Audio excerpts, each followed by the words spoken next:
Today, we're asking the question, how many ways can we play a major chord? Just the root, the third, and the fifth. I'm going to show you 3 ways to play a major triad, and each way has its own purpose and has its own unique sound. Let's get into it. If you play music in a church and you're seeking inspiration and excellence, then this is the channel for you. If you're looking for a quick way to freshen up your sound, then I want you to check out my free video lesson, 3 chords to upgrade your sound. These are chords I play almost every weekend on every song. They serve me very well, and I think they'll serve you well also. If you have 15 minutes today, then you can begin to check that out and put these chords into your own vocabulary and incorporate them into your own playing. So head down to the description to check that out, and let's get back to the video.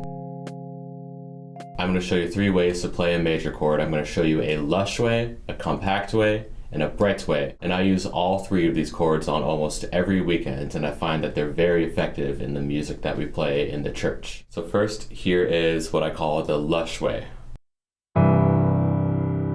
When we look at this, we have the root, the fifth, and the third on top. And these sound good down low, either down here or here.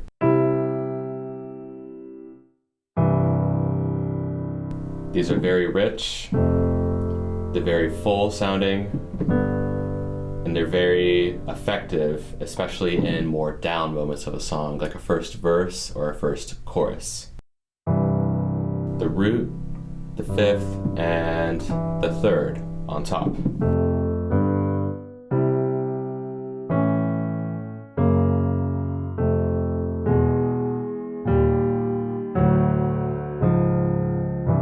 Nice and warm, nice and rich.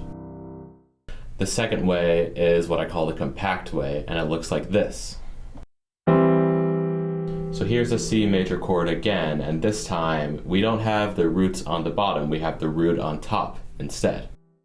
On the bottom we have the third, and then the fifth, and the roots.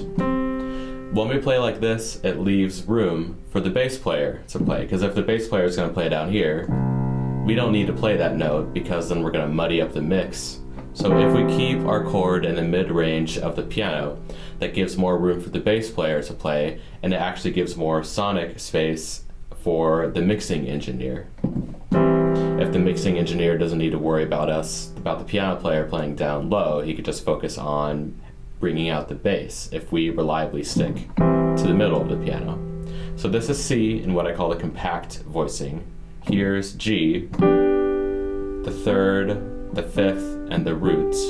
Here's F, the third, the fifth, and the root. Here's D, third, fifth, roots. And the other great thing this voicing does is it frees up our right hand to play any sort of line or arpeggios. So if we go back to C,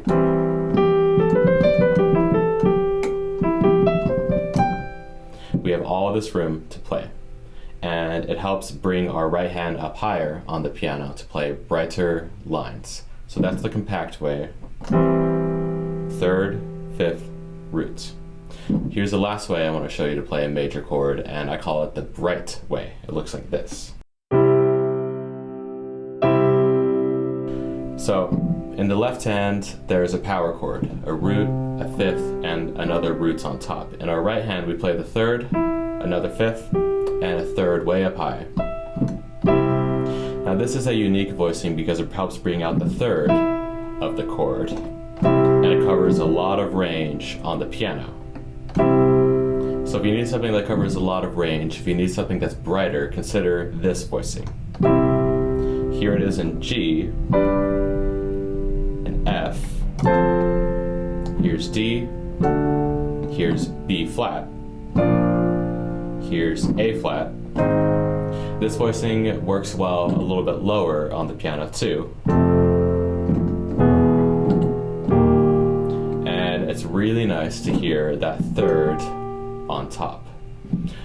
How you can practice these is you can pick one way. You can pick the lush way or the compact way or the bright way. So if we start with the lush way, just learn it in C first, and then begin to move it up in half steps. We're in E flat, we're in E, we're in F, G flat, G, A flat, A, B flat, B, C. Let's move it up in half steps until you get back to C, and then you will have played it in all 12 keys. Here's the compact way to play a major chord going through that same cycle. Here it is in C. We could play this in our left hand, actually. C, D flat, D, E flat, E, F, G flat, G, A flat, A, B flat, B, C. And here's our final voicing we checked out, the bright way. We could practice it like this. C, D flat, D, E flat, E, F, G flat, G, A flat, A, B flat, B, and here C is again. These are 3 unique voicings, 3 different voicings that you could try out in the worship songs that you know. These are very effective for me, and these are very reliable in the songs that I get to play in the church. I hope that helps you out.